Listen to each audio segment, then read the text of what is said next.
नमस्ते बच्चों। हमने अभी गद्य और काव्य में दो चैप्टर पढ़ लिए। आज हम व्याकरण पढ़ेंगे। व्याकरण में फर्स्ट चैप्टर है ये उपसर्ग और प्रत्यय, जो कि आपके सिलेबस में फर्स्ट चैप्टर से स्टार्ट है। तो आज हम उपसर्ग के बारे में पढ़ेंगे। उपसर्ग किसे कहते हैं, अर्थात उपसर्ग क्या होता है, इसके बारे में आपने पहले भी पढ़ रखा है। आपकी 9th क्लास है, जाहिर सी बात है आपने 8 तक इसको पढ़ रखा है अच्छे से। फिर भी एक बार हम देख लेते हैं। उपसर्ग जो शब्दांश किसी शब्द के प्रारंभ में जुड़कर उसके अर्थ में परिवर्तन या विशेषता उत्पन्न करते हैं और एक नए शब्द का निर्माण करते हैं, उसे हम उपसर्ग कहते हैं। जैसे यहाँ पे यस है शब्द, यस में अप अगर उपसर्ग लगाएंगे तो क्या बन जाएगा, अपयस। इसके बाद फिर डर है, डर में नी उपसर्ग लगेगा तो क्या बन जाएगा, निडर। तो वे शब्दांश होते हैं, अर्थात जो उपसर्ग होते हैं वो स्वतंत्र रूप में प्रयोग नहीं होते हैं, बल्कि किसी शब्द का अंश होते हैं, जो कि किसी शब्द में जुड़ के उसके अर्थ में परिवर्तन करते हैं और एक नया शब्द बनाते हैं। तो यस आपका शब्द है, उप जो है वो उपसर्ग है। उप जो सॉरी उप नहीं है, अप है, अपयस। तो यस में अगर अप शब्द लगा हुआ है, अप जो है वो एक शब्द का अंश है, जो कि स्वतंत्र रूप में प्रयोग नहीं होता है, बल्कि किसी न किसी शब्द के साथ प्रयोग होता है, उसे ही हम क्या कहते हैं, उपसर्ग कहते हैं। इसके बाद फिर यहाँ पे क्वेश्चन के फॉर्म में आपका दिया गया है, जिसमें से आपको 10-10 शब्द करने हैं। दूसरा क्वेश्चन है आपका, हिंदी में कितने प्रकार के उपसर्ग प्रयुक्त होते हैं। तो हिंदी में लिखे 3 प्रकार के उपसर्ग प्रयुक्त होते हैं, अर्थात प्रयोग होते हैं।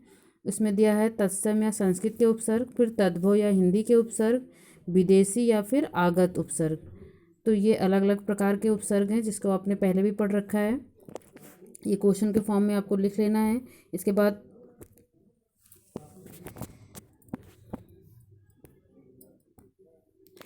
बाद फिर आपका क्वेश्चन नंबर 2 है। यहाँ पे क्वेश्चन नंबर 2,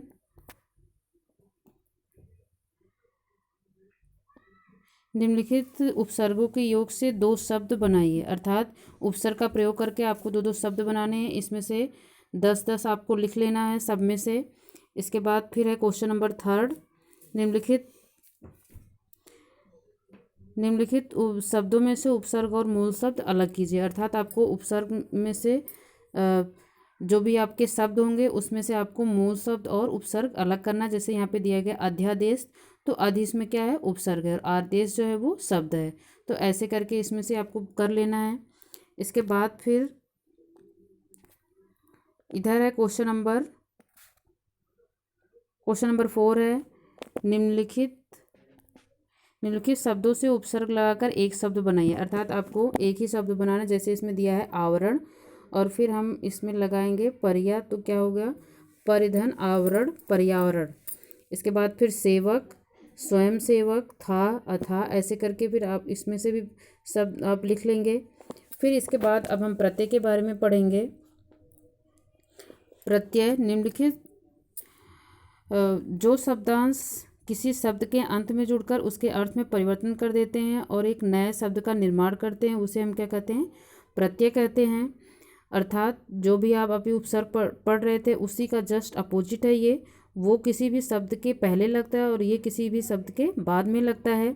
ये भी किसी शब्द का अंश होता है, स्वतंत्र रूप में प्रयोग नहीं होता है, बल्कि किसी न किसी शब्द के अंत में जुड़ता है, उसे ही हम क्या कहते हैं, प्रत्यय कहते हैं। जैसे यहाँ पे धन शब्द है, प्लस करके वान लिखा हुआ है, तो वान इसमें क्या है, प्रत्यय।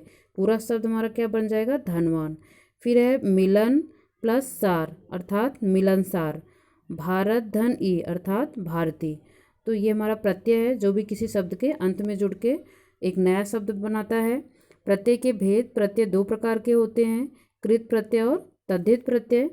यहाँ पे दिया गया है, जो प्रत्यय धातुओं अथवा क्रियाओं के अंत में जुड़कर उसके अर्थ में परिवर्तन कर देते हैं वे कृत प्रत्यय कहलाते हैं, और जो प्रत्यय संज्ञा, सर्वनाम, विशेषण आदि शब्दों के अंत में जुड़ते हैं वो तद्धित प्रत्यय कहलाते हैं। अर्थात जो क्रियाओं में जुड़ता है वो कृत प्रत्यय कहलाता है, जो संज्ञा, सर्वनाम, विशेषण में जुड़ता है वो तद्धित प्रत्यय कहलाता है। जैसे इसके एग्जाम्पल कृत प्रत्यय के दिए गए हैं। इसमें है लिख प्लस आवट, तो क्या हो जाएगा, लिखावट। लिख हमारा क्या है, क्रिया है।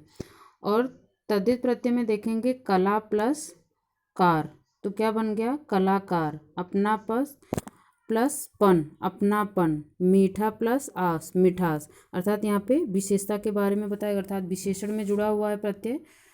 तो जो प्रत्यय क्रिया में जुड़ेगा वो कृत प्रत्यय, जो संज्ञा सर्वनाम विशेषण में जुड़ेगा वो तद्धित प्रत्यय। इसके बाद फिर आपका क्वेश्चन है, क्वेश्चन नंबर घ यहाँ पे दिया है, ऐसे 5 शब्द लिखिए जिनमें एक से अधिक प्रत्यय जुड़े हुए हैं, अर्थात ये शब्द आपको लिखना है कॉपी में अपने। इसके बाद फिर अंगा क्वेश्चन है, उपसर्ग प्रत्यय में अंतर स्पष्ट कीजिए, ये भी आपको लिखना है। इसके बाद फिर उपसर्ग और प्रत्यय दोनों के योग से बने 5 शब्द, ये भी क्वेश्चन आपको लिखना है। फिर निम्नलिखित शब्दों में से मूल शब्द और प्रत्यय को अलग करना है, इसमें से भी आप लिख लेना 10-10।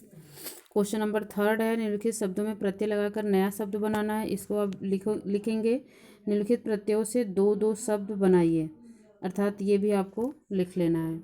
फिर इधर दिया गया क्वेश्चन नंबर 5, निम्नलिखित शब्दों से उपसर्ग प्रत्यय अलग कीजिए।